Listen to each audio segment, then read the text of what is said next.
Welcome, everyone. It's so great to see you all out today for this session.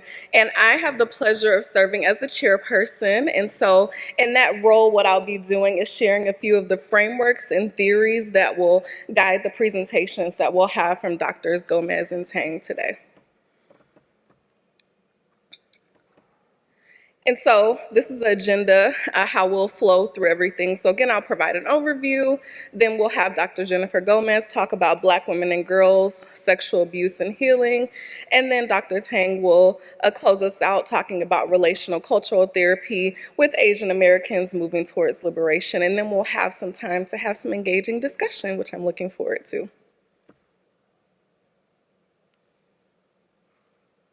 All right.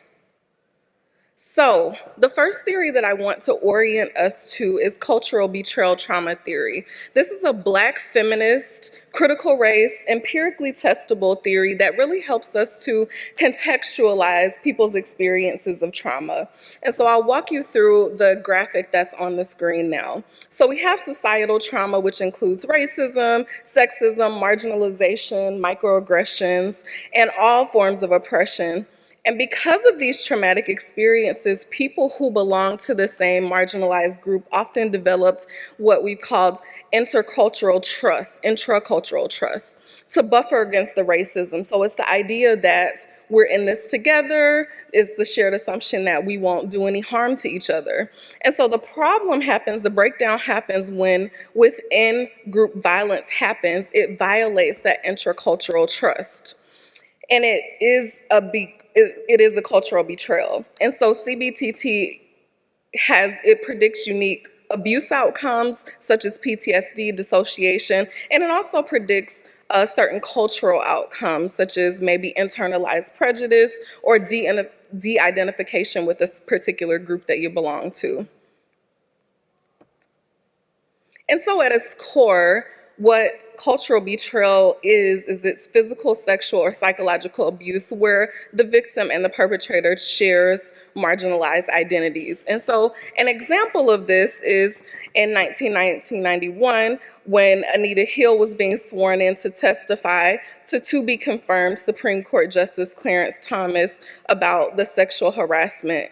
And it's considered a cultural betrayal given the fact that they share Black identity. This theory, cultural betrayal, it really does help us contextualize when we're thinking about trauma. And so if you're a researcher of trauma, you know that trauma tends to predict pretty poor mental health outcomes. And so what Dr. Jennifer Gomez and her colleagues have been able to do is isolate the unique impacts of cultural betrayal. So in multiple studies with diverse marginalized populations controlling for trauma, Dr. Gomez and colleagues have found that cultural betrayal predicts mental health and cultural outcomes, and that the cultural betrayal predicts those outcomes. And so sometimes people think, well, is this just an artifact of the fact that the victim and perpetrator are close? And what research has shown is no, that even when we're controlling for the closeness of the relationship, cultural betrayal is still explaining variance. Same thing goes for, is this just a kind of in-group thing, and not because of oppression, but just because they belong to the same group? Research, again, has showed that even controlling for that factor, cultural betrayal is still accounting for some of that relationship. So overall, the evidence is really suggesting for us that cultural betrayal is a unique aspect of that harm that's being done, and it stems from the context of inequality. Another framework that I want to orient us towards is the Liberation Health Framework. And so the Liberation Health Framework comes from the social work discipline. And this framework was designed actually by a group of social workers in Boston. And they wanted to create this to help social workers integrate social justice into their clinical practice in meaningful ways. And so a main pillar of this framework is ideology. So the ideas, the values, the beliefs that guide our behaviors. And the dominant ideology of any society is always going to be dictated by the ruling class. And so in our society, those ideologies include racism, sexism, classism, and other oppressive systems that hold up the power of the white cis male capital class. And so the Liberation Health Framework really offers people tools to deconstruct the dominant worldview messages that are impacting their lives. And so it's really concerned, again, with contextualizing the trauma that people experience. And so in our work with clients, we can utilize this Liberation Health Triangle to gain a deeper understanding of how personal, institutional, as well as cultural factors affect the presenting problem.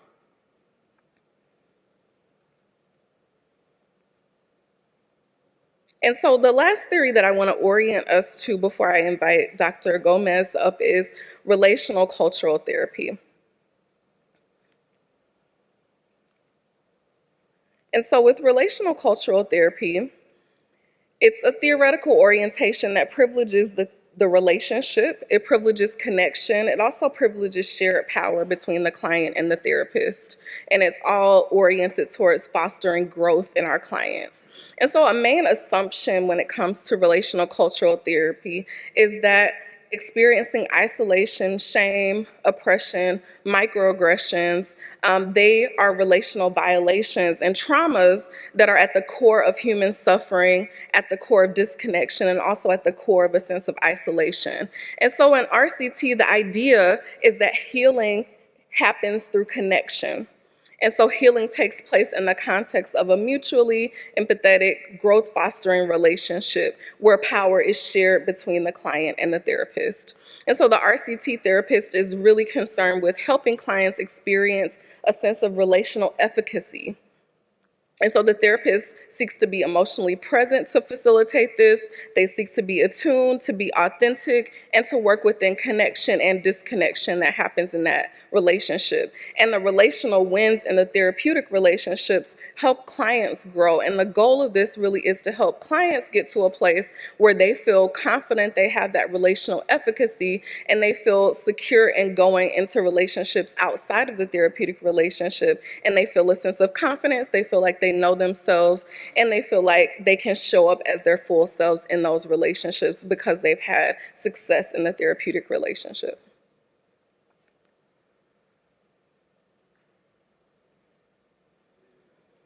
And so the relational paradox in relational cultural therapy just acknowledges our innate human drive to have relationships, to be connected to other people. And however, what can happen is because of past experiences and conditioning, we can learn that certain parts of ourselves are not acceptable. And so we keep those parts of ourselves hidden maybe to feel more acceptable and more loved. The issue with keeping those parts of ourselves hidden is that we feel inauthentic and we might even feel more disconnected from other people, which leads us to further suffering. And so later in our presentation, Dr. Tang will actually talk to us about an example of how she uses RCT to address the relational paradox and move her clients towards liberation. But up next, I have the pleasure of welcoming Dr. Jennifer Gomez to share about Black women, girls, sexual abuse, and healing.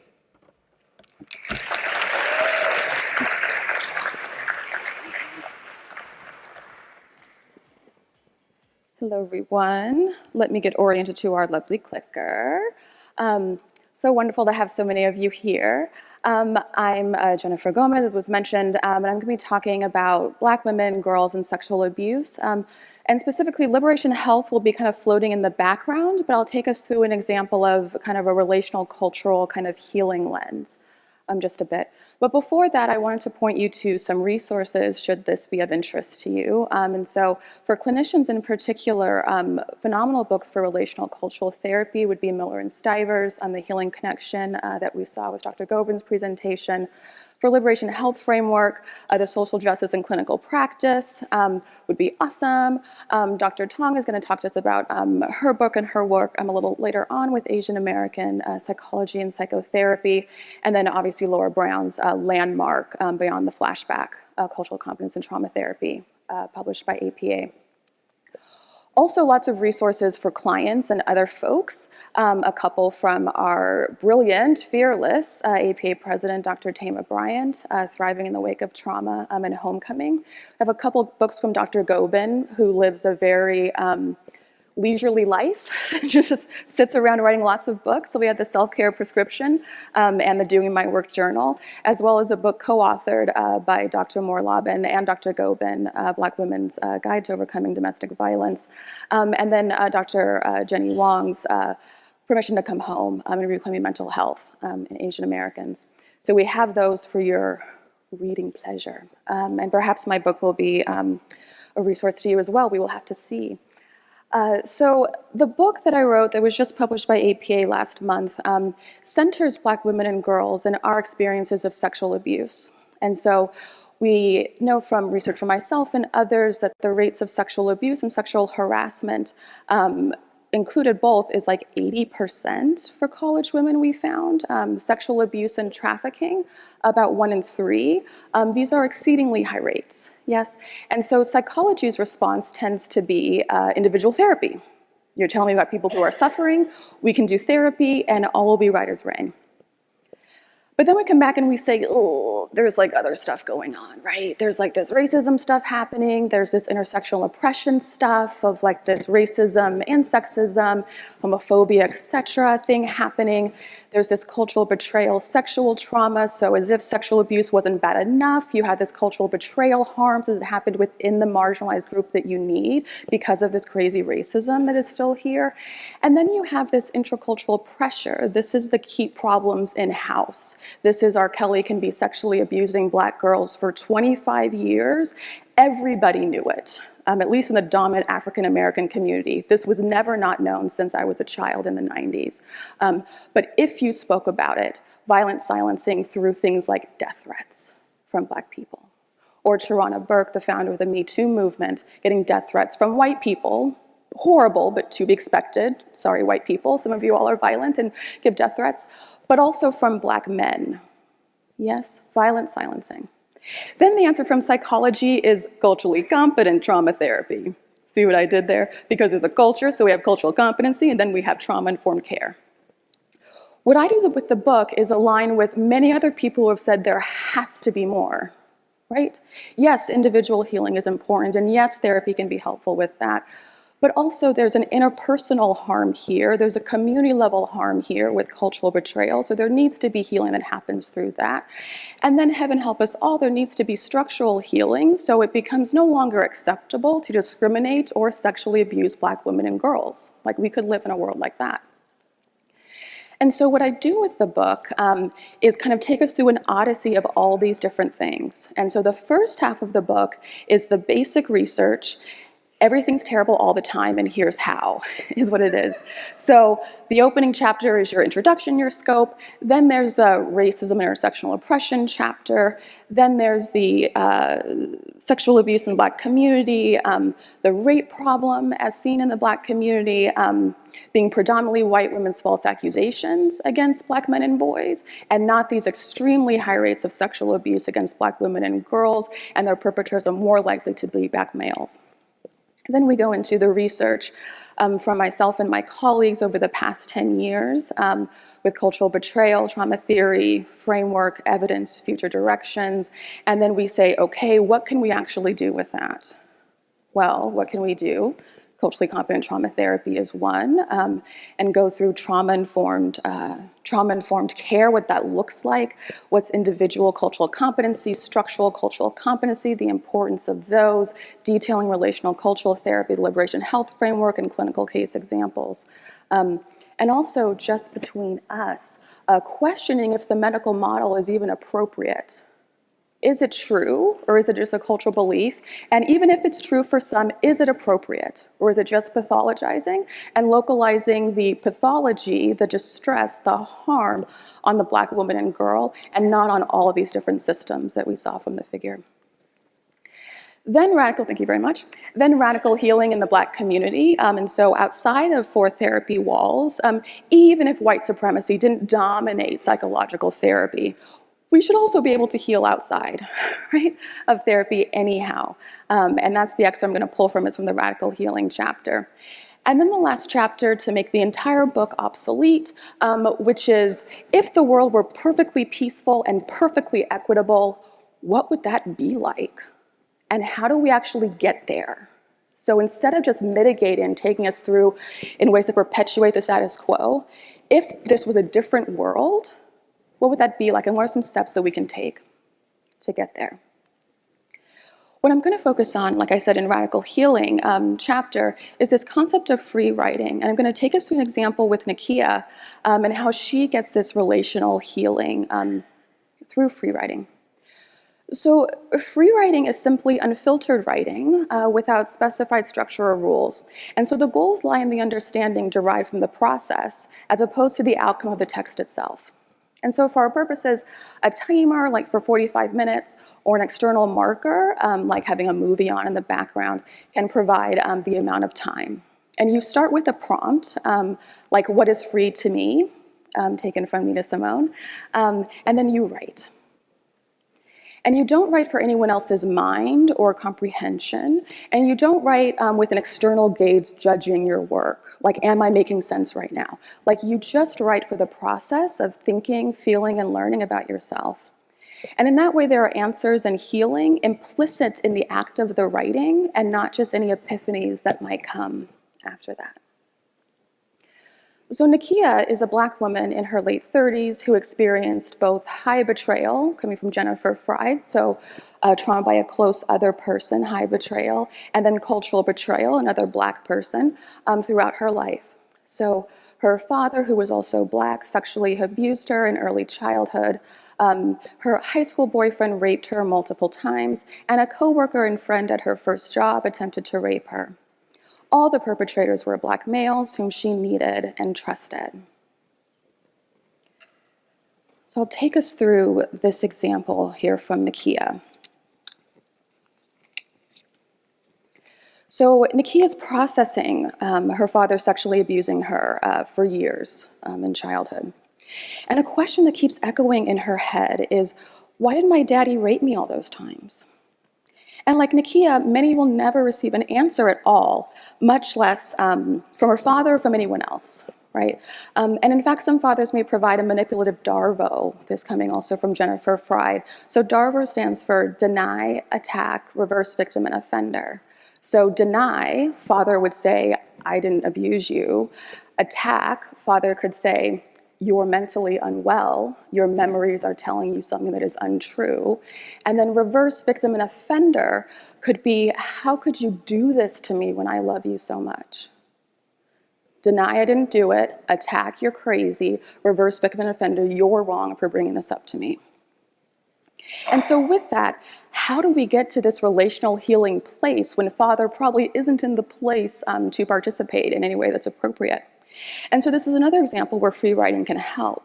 So Nakia chose to free write potential reasons for her father abusing her, as if it were coming from his voice, as if he were answering it. So here's an excerpt from Nakia's free write from her father that's shared with you all with permission. So she writes, possible reasons why daddy raped me. So from her father, I raped you because I don't know why. I was selfish. I enjoyed your pain and increased my sexual gratification. I didn't really notice you were there, that you had feelings. I'm narcissistic, and only seeing myself, I just assumed you liked it too. I hated you and wanted to punish you. I loved you and just wanted to be close to you. I hated myself. I needed to dominate you so that I could solidify that I was powerful and would never be abused again myself. But the bottom line is that I, daddy, should have removed myself from you, protected you from me by taking myself away. You shouldn't have had to keep this secret, be hurt, be ashamed, and then leave home so young, all by yourself. Because there was no excuse for what I did. I hurt you. I confused you. I am sorry. If I could go back and do it again, I would not do it again. I would make sure that you were safe, including making sure you were safe from me. I am sorry, it is all my fault and all my responsibility. You did nothing wrong. So here, Nakia's free write created a space where her father is imagined to take all this responsibility for his abusive actions. And in doing so, she internally enacts the restorative justice obligation that he has to her since he harmed her. And she's able to remove the responsibility from herself of the I am bad and place it onto him. He is responsible. And so in that way, such a free write can be experienced as relational healing, right? Healing through relationships and setting us up so if this wasn't Nakia's fault, then she can go out and have lovely, healthy relationships with other people if this was just her father's fault. And she has this relational healing, but one that is safe, possible, and happens internally within herself. So thank you so much, and we'll bring Dr. Tong, who will bring us into relational cultural therapy within the therapy room.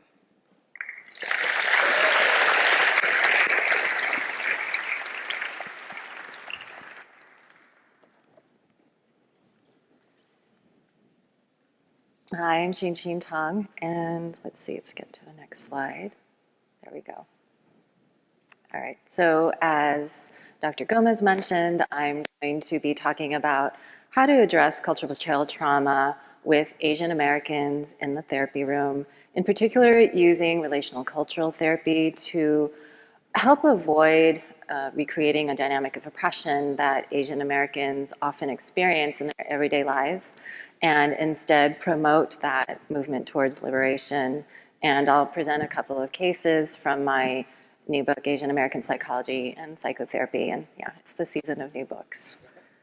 Let's see.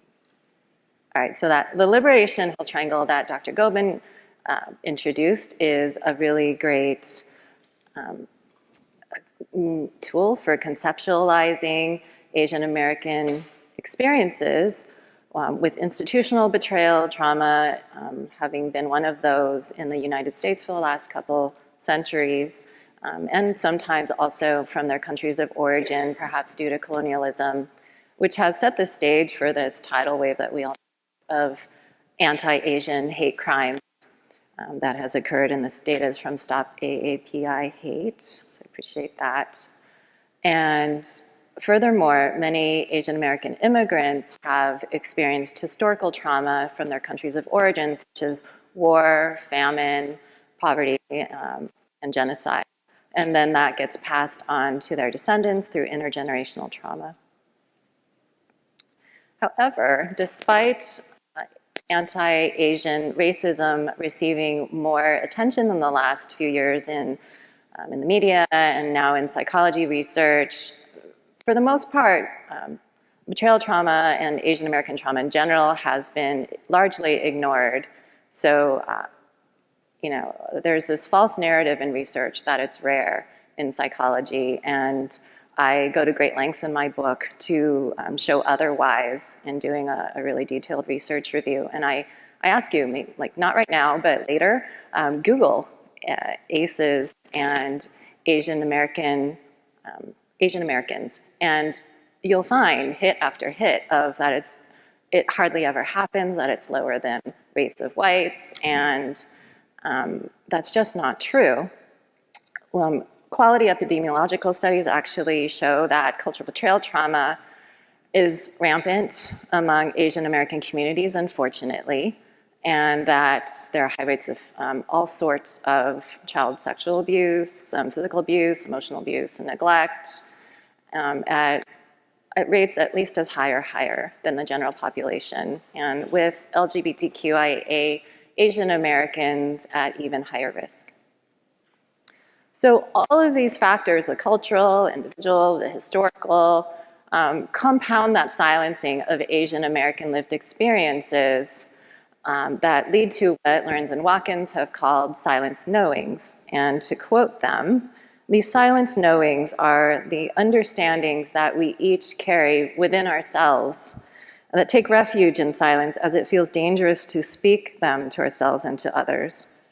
So these silence knowings, as Dr. Gobin mentioned, lead to shame as they isolate individuals and foreclose the possibility of support and validation. So this also directly affects the power differential in the therapy room that can be especially high with Asian Americans. And therefore, therapists need to provide a corrective experience that, one, avoids recreating a dynamic of oppression, helps clients speak what they've been taught is unspeakable, and know that when they do, that it's heard, believed, and has a direct impact on the therapist. So relational health cultural therapy helps accomplish this task, in part through these, a couple of elements that Dr. Goman mentioned: mutual empathy, mutual empowerment, leading to speaking the unspoken. And I want to emphasize, too, that these are reciprocal processes. And so as a refresher, mutual power being that the therapist actively offers to share power. And mutual empathy, that dance of responsiveness, as Judith Jordan called it, in which the therapist shows the client that their feelings matter, that they're heard and believed and seen. And I will, now without further ado, bring up the first case study. Irfan was a middle-aged man and an immigrant from Indonesia I worked with many years ago who had experienced an instance of racial trauma. And at the time, to help him, I was using prolonged exposure. And for those of you who aren't familiar, part of the prolonged exposure protocol involves having a client close their eyes and recount a particular incident as if it's happening in the present moment. And they do this repeatedly in the therapy room. So Irfan was doing just that one day in one session, and he recalled going to a cafe, picking up his order, and turning to leave when suddenly someone crashed into him. And he recalled the burning sensation of spilled coffee on his arm, and as well as somebody screaming at him who happened to be a young white man and calling him a racial epithet. And Irfan's response initially was to freeze, and then he began apologizing as the man stormed off. But as Irfan finished the story and opened his eyes, he looked at me with distress and said, I'm sorry, and note the apology again. I'm sorry, this is too hard. I don't feel like you're there with me as I'm telling the story. Can we try something else? And my response to him was to do as I was trained at first, and to try to reassure him and say, I know this is really hard, but can we please just try just one more time? And so he complied, and he told the story again.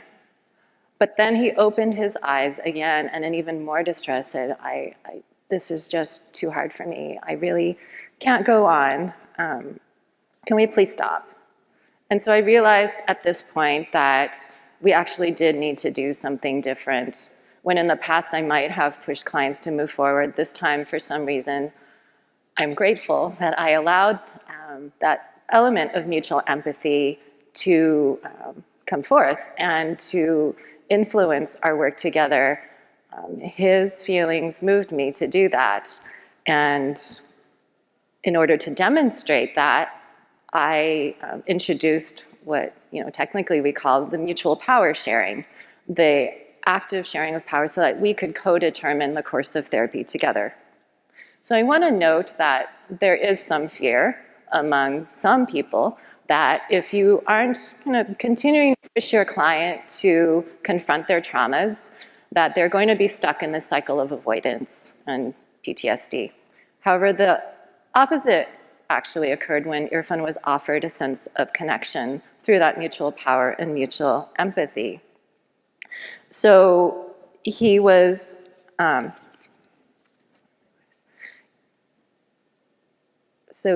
he actually was able to identify feeling ashamed that he had apologized and wished he hadn't. He felt weak. And that allowed me the opportunity to help him reframe that in a cultural context, to suggest maybe that was a protective response, given that you're an immigrant and a person of color and someone is attacking you. And that sparked a memory for him. He's like, yes, at the time I remember thinking that if I got angry, he was going to make fun of me for my accent. So this process, this more relational process, actually freed him up from some of the shame that he had been experiencing around this incident. I also want to make a note that I had promised to talk about cultural betrayal trauma in therapy, and here I am starting with a case about racism. And the reason is I want to emphasize that you can't responsibly talk about things, individual instances like childhood abuse, without recognizing the racialized context in which it exists. So cultural betrayal trauma, in other words, would not exist without white supremacy. And so as another example with Irfan, as therapy continued, he also recalled that he had been bullied by other Indonesian children in his community, and that his parents had prohibited him from fighting back. Instead, they told him to apologize. And once he recognized that, he was again able to say, oh, now I get why I responded the way I did at the cafe, and it's not my fault. This is what was socialized in me. So because Asian Americans are so diverse, I just want to go over these, which I hadn't. So another way to reframe what happened with Irfan is we went from a traditional model of therapy in which we uphold the therapist's power to one in which we're actively trying to uphold the client's power. And so the next case also shows an example of this briefly. Let's see. So C was another client I worked with who identified as second-generation Chinese American and non-binary. And as a child, C had experienced a great deal of cultural betrayal trauma in the form of physical abuse and neglect from their parents. So they also experienced gender and race-based bullying at school. So as a result, C was typically careful not to share their thoughts and feelings they thought would be acceptable. In other words, their silent knowings. Everyone leaves me whenever I say anything negative. C would often respond when I suggested sharing their feelings more openly with their friends. But one day I tried again, this time in regards to our relationship. We've worked together for a long time now. Isn't there anything I've done that bugs you? And yeah, C's response was at first very serious. No, I really appreciate you, and all of the things you've done to help me. Thank you. But I tried again. Oh, come on. There must be something. I know I'm not perfect, I jokingly asked. So C took a breath and said, okay, well, sometimes I feel like I have to explain being poor to you. It sounds like you just don't get poverty, and then I feel objectified. So I have to admit, it stung a bit to hear that, but more than anything, my heart leapt at the way that they took that risk relationally to speak their truth, and I couldn't have been prouder of them, which I, of course, told them. So let's take a minute to notice then how that statement changed the power dynamics between us. Like their ability to criticize me really shifted that, but I had to open that door. Part of me worries that you won't want to work with me anymore. You're going to cancel all our future appointments. And C was really physically shrunk down in their chair when they said that. So therapy continued to address over time this push-pull of speaking and silencing. And C was increasingly able to share their emotions with their friends and take these relational risks. So in summary, therapy with Asian Americans requires a relational approach that counters the relational harm of cultural betrayal trauma and racism. And so therefore, power sharing and mutual empathy are really needed to dismantle the power differential avoid recreating oppression in therapy, and to promote relational growth from cultural betrayal trauma. So I end with a question. How might you help your clients better express their silenced knowings? And with that, I'll hand it back to Dr. Govind to start off our discussion portion.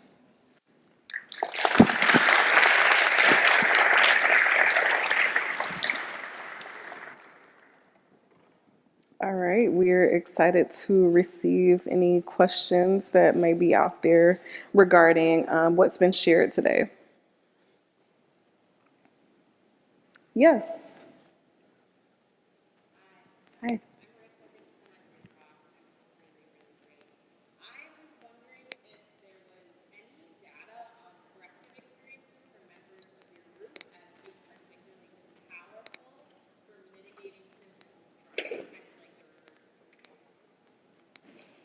So the question is around reversing the framework, and so any strategies for mitigating the impact of cultural betrayal?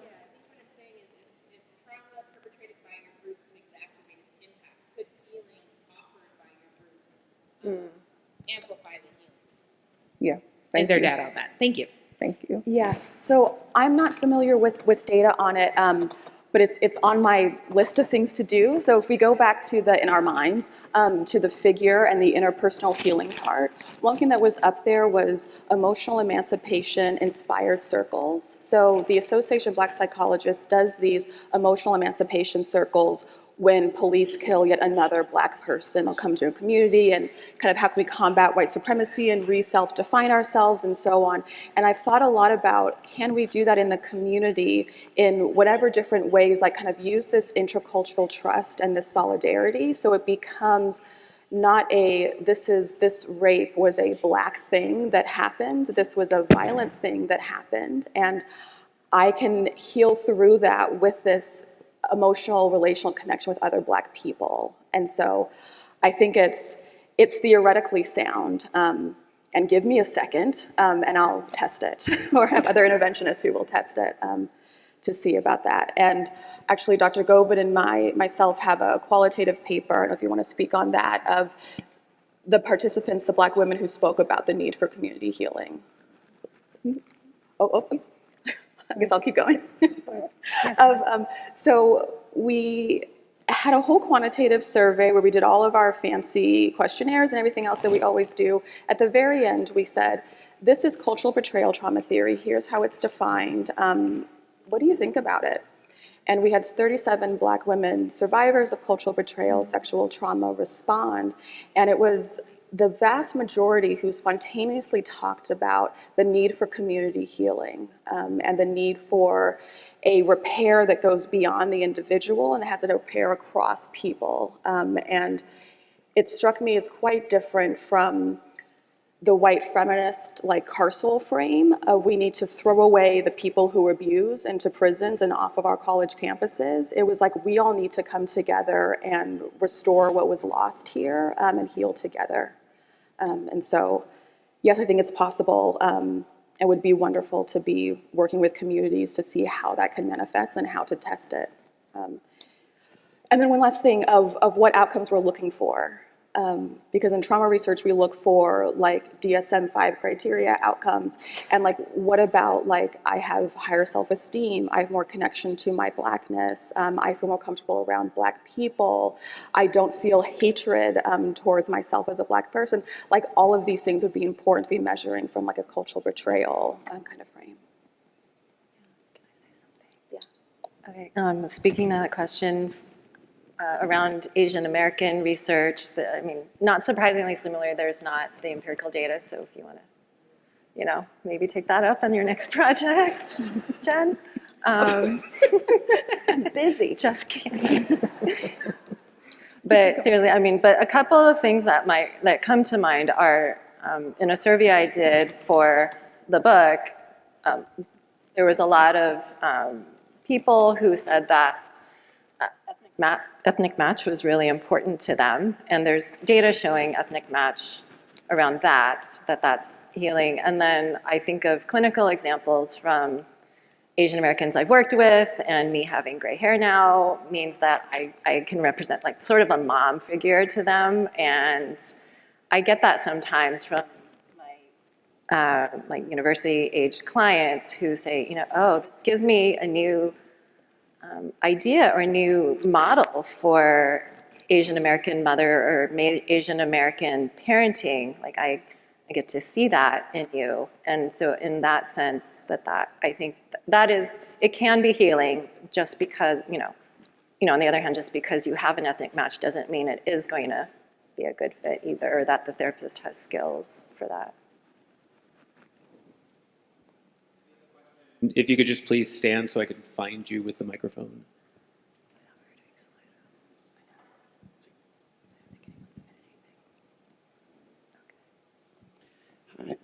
Hi, I'm Daniel.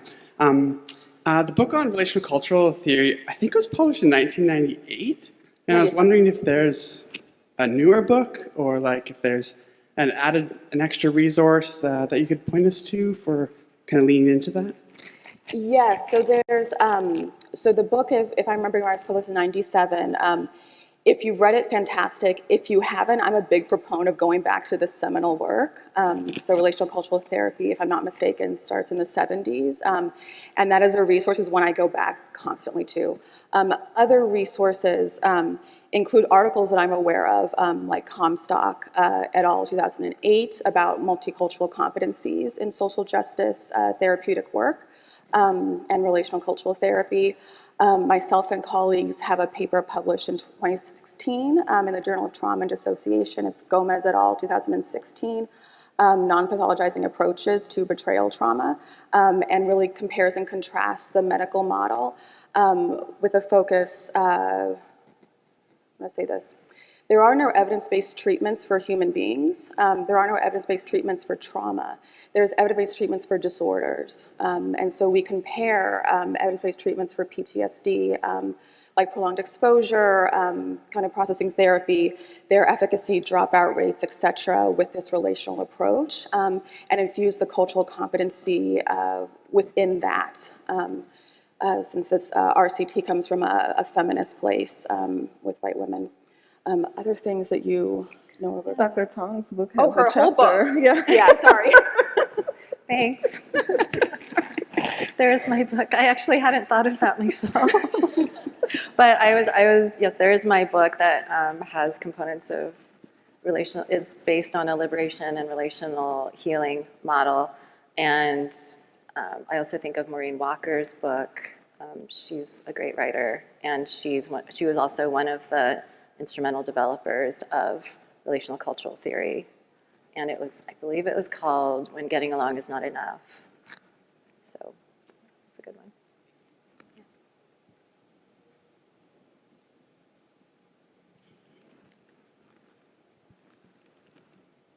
Hey, Jen. Hey, Robin. Hey, Shinshin. It's Laura. Hi, Laura. Oh, yay. I sent a picture of you to Jennifer.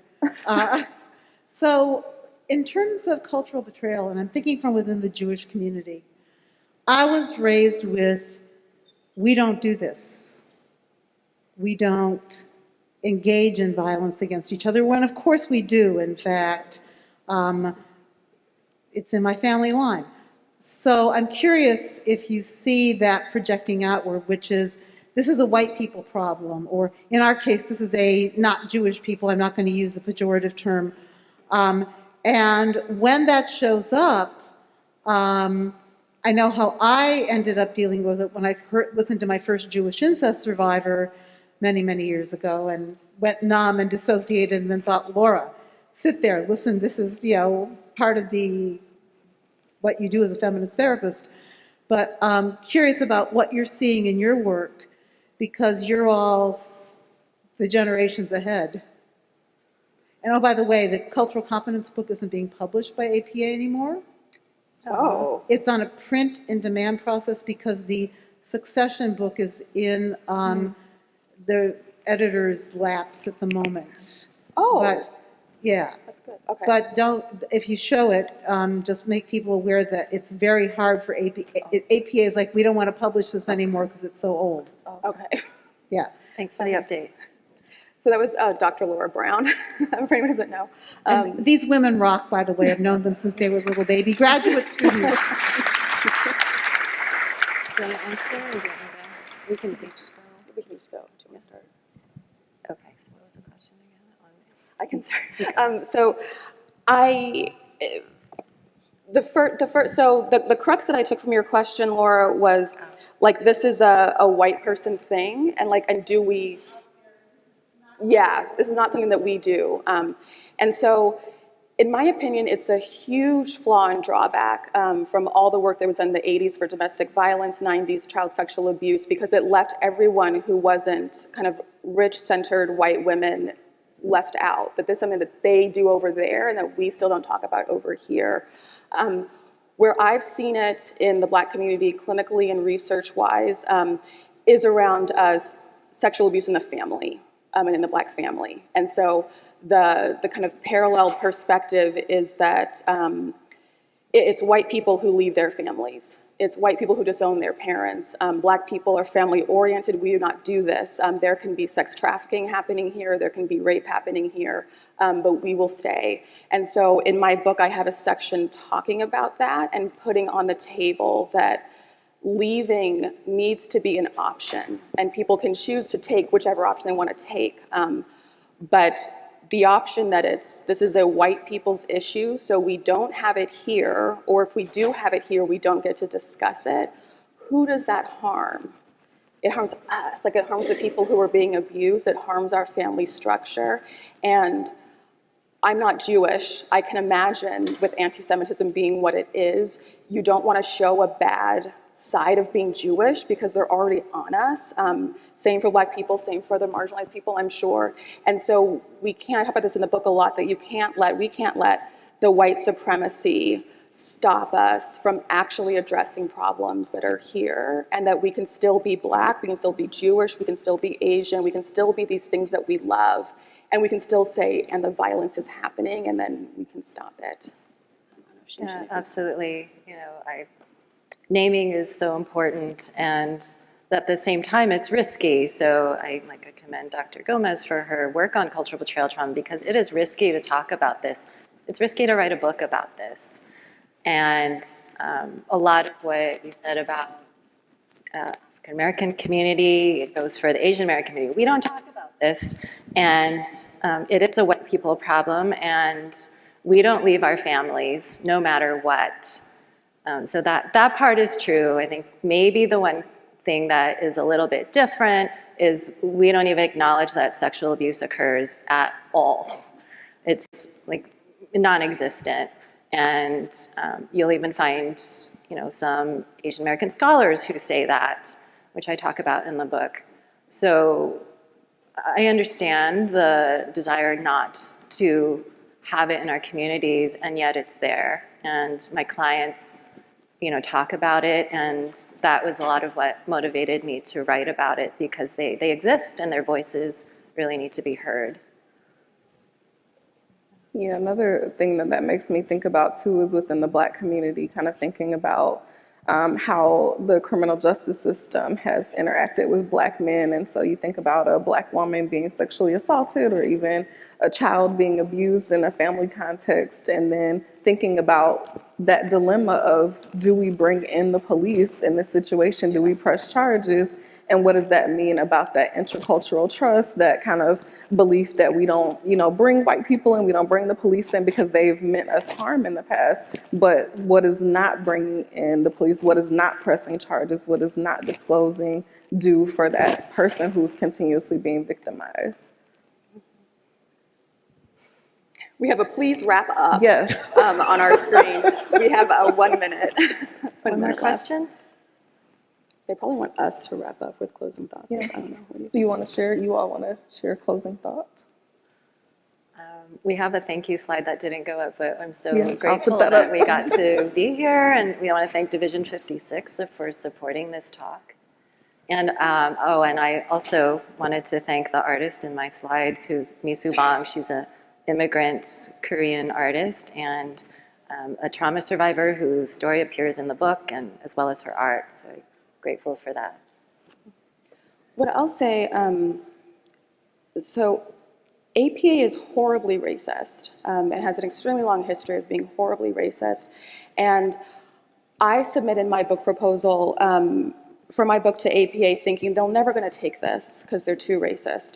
And they took it and they're changing. And so I deeply commend and thank APA for making the necessary changes beyond lip service to publish a book like mine, have us be on a feature stage, not in the niche, minority corner, and for APA making the changes that are necessary.